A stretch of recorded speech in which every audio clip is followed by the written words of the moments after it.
Tengo una dinámica que se las voy a compartir y bueno, ojalá les sirva. Veo si llevo chanclita, guarache, zapato o si llevo zapato de vestir.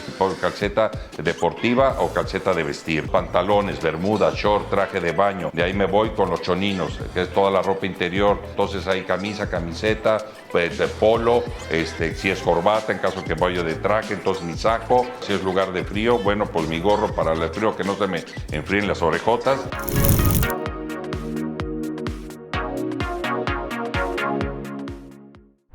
Para toda la gente aventurera, deportes extremos también, que creen, tenemos muchos. Voy a comenzar, por ejemplo, Jalcomulco, en donde están todos los rápidos. También ahí puedes hacer senderismo y también hay tirolesas. El estado de Chiapas también tiene kayak.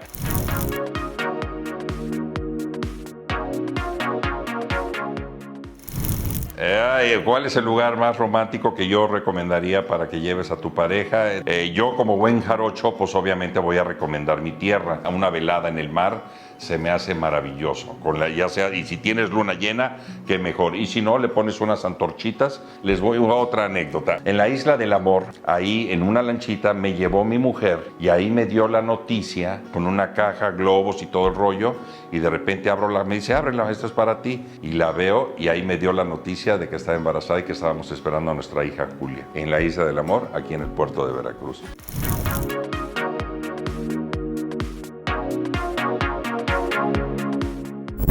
Y mi mejor parte, ¿qué creen? Viene la gastronomía. La gastronomía, hay un arroz que me encanta que se llama el arroz a la tumbada, que es como una paella pero caldosita. Y los chiles en nogada, esos nada más son de temporada, nada más una vez al año.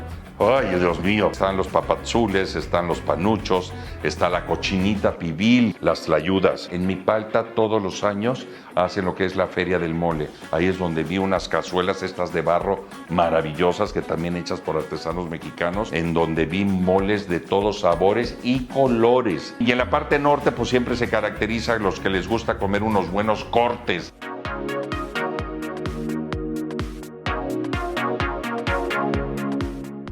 ¿Qué lugar recomiendo como buen veracruzano jarocho que soy? Todo turista que llegue aquí a Veracruz tiene que pasar por los portales, tiene que ir a la parroquia, obviamente disfrutar de las playas, de una buena nieve, de un buen bolobán. Está el Zócalo, la catedral muy bonita, el Palacio Municipal. También a nivel de música, donde van a disfrutar mucho la marimba, de un buen zapateado con los bailes típicos del traje regional jarocho. Y los domingos, ¿qué creen? Ahí en la Plaza Central, en el Zócalo, danzón, tema de los carnavales, que también es una fiesta. Pues yo alguna vez fui el rey feo del carnaval de aquí, de mi maravillosa ciudad, de Puerto de Veracruz. Entonces también que es un honor que te hace la gente, mis paisanos, los veracruzanos. Soy Eduardo Santamarina, les mando un abrazo con todo mi cariño y vengan, disfruten, viajen, exploren, prueben los olores y los sabores de este maravilloso país, México.